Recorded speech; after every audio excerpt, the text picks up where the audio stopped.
Faut-il donner sa maison à ses enfants avant de décéder?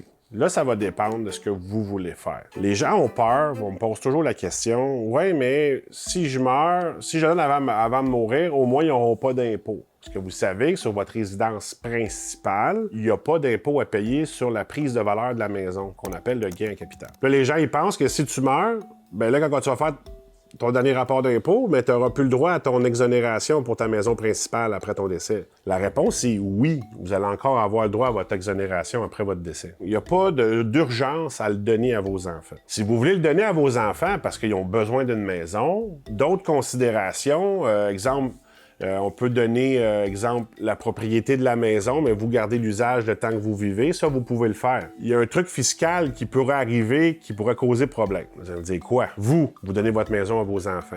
C'est pas un problème, ils ont le droit de l'avoir, ça se fait sans impôt. Si vous avez seulement une résidence, là après ça, si vous avez un chalet, il y a un calcul qui pourrait être fait entre la prise de valeur du chalet versus la prise de valeur de la maison au moment où on donne la maison. Ça reste que peut-être que le chalet il a triplé de valeur, la maison a doublé de valeur, on voudrait peut-être utiliser certaines années sur la maison ou sur le chalet. C'est une autre vidéo. Mais en gros, supposons qu'on a simplement une maison, on la donne aux enfants. Mais là, si les enfants n'ont pas de maison, c'est correct, parce que ça devient leur résidence principale, puis ils l'habitent, donc eux non plus, le jour où ils vont la vendre, n'auront pas d'impôt à payer. Mais supposons, puis je pense que c'est pour ça que les questions reviennent souvent, les enfants ont déjà une maison, ont déjà un chalet. Le fait de leur donner de votre vivant la maison, puis que vous continuez d'habiter dedans, là, eux, ils arrivent avec un deuxième actif, une deuxième propriété, qui va prendre la valeur. Oui, mais exemple, vous décidez de lui donner, la maison vaut 500 000 $, ça lui est transféré à 500 000 $. Au fil des années, la maison va prendre de la valeur, puis elle vaut 250 000 $ pour les besoins de l'exemple. Mais il y avait déjà leur maison. Il y aura toujours le choix de quelle résidence ils vont décider de prendre pour enlever l'impôt sur l'immeuble, mais ça reste qu'eux, leur propre maison, ont aussi pris de la valeur. Fait que vu que c'est une deuxième propriété qui viendra à leur nom, nécessairement, là, exemple, que vous l'habitez pendant encore 15 ans de temps, mais il y a 15 ans de prise de valeur qui est plus protégée par la résidence principale, si eux avaient une maison, bien évidemment. Là, vous leur avez donné, fait que là, eux ont deux maisons, cette maison-là prend de la valeur, puis il va y avoir un impôt à payer, au même titre que vous donnez un chalet. Une autre vidéo pour le chalet. On va rester dans la résidence principale. Qui va faire qu'il va y avoir un impôt. Fait que avant de donner à vos enfants, il y a des informations à regarder. Est-ce qu'ils sont déjà propriétaires? On veut lui donner pour quelle raison? C'est leur héritage? Est-ce que vous voulez habiter dedans? Est-ce que dans le fond, ce que vous voulez, vous, c'est vendre la maison, puis leur donner l'argent, puis là, vous dites, il n'y aura pas d'impôt de cette façon-là, mais là, ça vous impose que vous devez vous loger.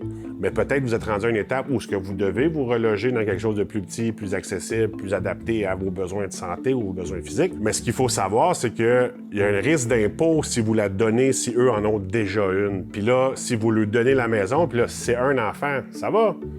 Mais si vous avez 3 enfants, là, vous lui donnez la maison à 3 des enfants, ça devient plus complexe aussi. Si vous la vendez, vous lui donnez de l'argent, OK, ils ont chacun leur part, c'est une affaire, mais il y a plusieurs questions à se poser puis à regarder avant de faire le don. Je pense aussi qu'on a souvent la question, parce que, bon, la personne, on sait, elle vient d'avoir un diagnostic, il reste 2 ans à vivre, que les gens veulent se débarrasser puis ils veulent pas causer de problème à la famille, à la succession, donc ils voudraient tout régler de leur vivant. C'est pas plus compliqué de le laisser par testament. Oui, c'est plus compliqué avant qu'il y ait accès aux liquidités, par contre. Exemple, la maison est libre de dettes, mais que vous auriez d'autres dettes ailleurs. Là, la maison, à coup de votre décès, elle rentre dans la succession.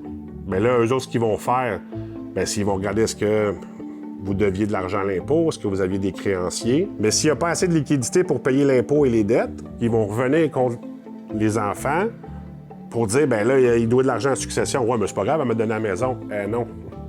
Tu peux pas donner un bien quand tu as encore des dettes. Il y a des choses à compter puis à regarder. En fait, c'est que c'est un problème qui semble simple, puis des réponses, je peux pas vous donner une réponse unilatérale parce qu'il y a plein de choses à regarder selon votre situation familiale, selon votre situation financière. Avant de donner la maison à vos enfants ou avant de dire, ben je vais la donner au décès, c'est important de comprendre toutes les implications qu'il pourrait y avoir. J'espère vous avoir donné assez d'informations pour porter à réflexion avant de prendre une décision là-dessus.